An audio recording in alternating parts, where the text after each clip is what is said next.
That's what you get when you elect the politically illiterate people to lead society. A lot of people make stupid mistakes and say we need a business person to be a president of South Africa. Politics are more complex than that. And Trump is such a typical example of electing so-called successful business person who has got no basics of politics. Because in politics, you also learn diplomacy. You also learn sovereignty and how to relate with other nations. So he has not just verbalized his political illiteracy. He has practicalized it. How do you become acting president of Venezuela? In all respect, it will never happen. And he knows it.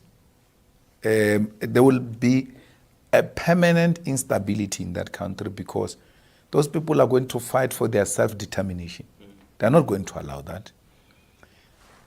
Everywhere they went to Afghanistan, they destabilized that country. They went to Libya, they destabilized that country. They went to Iraq, they destabilized that country. Everywhere they say they are intervening, they go and destabilize the country. They are going to start a world war. But I don't think he has politically internalized and discussed it and take a deliberate decision to start a world war. He doesn't even know how a world war get to be started. I think he's unwittingly going to start a world war because he's going to tamper with interest of a lot of nations. And they're not going to sit back. They're going to respond. And the art of war teaches you that you can't open so many battlefronts. Yes, yes. You can't be fighting everyone and expect to win. And then become worse. Start fighting even your own inside. Yes. You will have instability inside and you will have outside forces also turning against you. You can be this superpower, but those resources are limited. You're going to be fragmented and be fighting in all fronts. And the next thing, the resources get depleted and you get defeated. But that doesn't apply, it doesn't think about it. Yes, but South Africa, Bafana Bafana must officially withdraw. SAFA must take a decision to withdraw from having anything to do with the World Cup that is taking place in America. When a country starts disrespecting international law, which declared that apartheid is a crime against humanity, and other people still wanted to trade with South Africa, a lot of countries refused to trade with South Africa because it was violating human rights, it was violating international law. So we must boycott the World Cup in America and boycott anything that has got to do with America.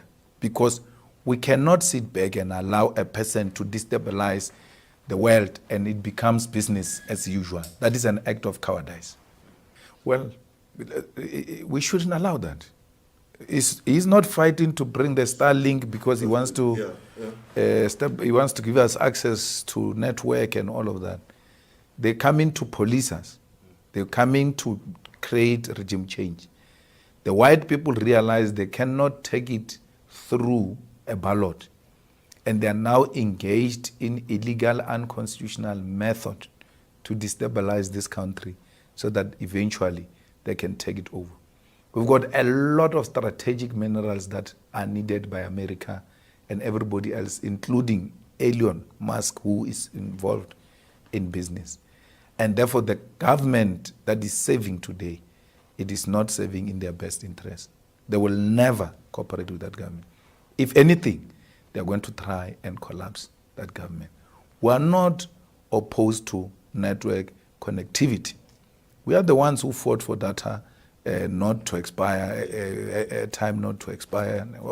The more we broaden our network, the better, especially for the rural community, which is still voting for the ANC, is not exposed to a lot of information as to how corrupt these people are. But we cannot have a network that is going to be policing us, operated by Mossad to monitor our activities and to instigate insurrection inside our country. We shouldn't allow that, and we must never be blackmailed not to follow our laws. Our laws are not racist or are not discriminatory. Are simply saying, let's pull those ones who are left behind to come and be at the same level with us. The BEE is not going to be a permanent feature. We're just using it as an intervening method to address the historical imbalances. Once that is achieved, we can have a conversation about, do we really need this law? Because now our people are at a point where they can equally compete with their counterparts without being disadvantaged by the fact that they are not exposed or they do not have the necessary resources to compete, as it were, at that level. So I think it's something that all of us, we must put our political differences aside and say, mask, as long as it's not compliant to the laws of South Africa, he must never be allowed to enter here, and no special law must be made for Elon Musk. Thanks for watching.